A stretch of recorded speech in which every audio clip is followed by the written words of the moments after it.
At Easton.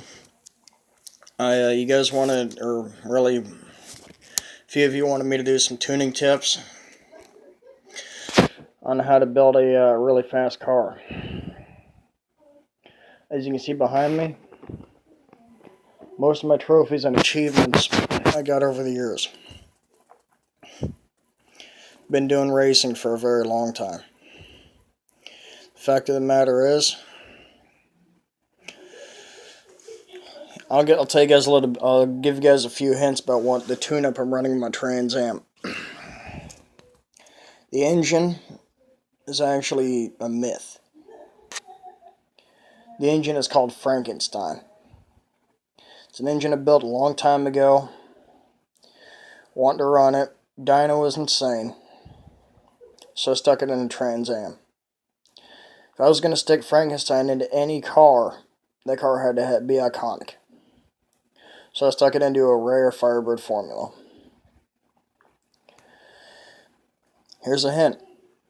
If you're going to be running any kind of forced induction through any engine, any engine, and you run the stock pistons, if you turn up the turbo high enough, you're going to blow the heads right out of the damn hood.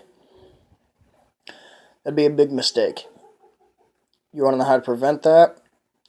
When you install any kind of forced induction, whether it be a turbo, supercharger, procharger, what have you, you need to actually replace the pistons with low compression.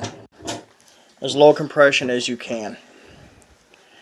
The fact of the matter is, you also may need to change the heads to actually match the pistons. That'll create the right amount of compression within the engine. You'll get a lot more horsepower out of it. Say you have a bone stock engine, and sorry, my roommate's kind of idiots at times. Say you have a bone stock engine, you run 10 pounds of boost in it through turbo. Your projected horsepower after that, your projected horsepower after that would be around 400 to 600 horsepower with the stock pistons, which again would be a bad idea. If you put in low compression pistons along with that turbo, that 400 to 600 horsepower is going to turn into 700 to 900 horsepower. It's all about the parts you put into the turbo. It's all about the parts you put into the car that make the horsepower. Most people actually build cars just not knowing what to do, and end up screwing the motor up and not getting the right horsepower that they want, and that car's not going to run right. Not only a drag racer, I'm also a mechanic that has been working on not only my car, but a few of my friends' cars for 10 years. And if you're going to be lightening your car a hell of a lot, I'd watch out for that too. If it's a drag race, yeah, you're going to have problems if you make the car too light. Because if it's light in the front end and light in the rear end, you're most likely going to spin and not get much traction.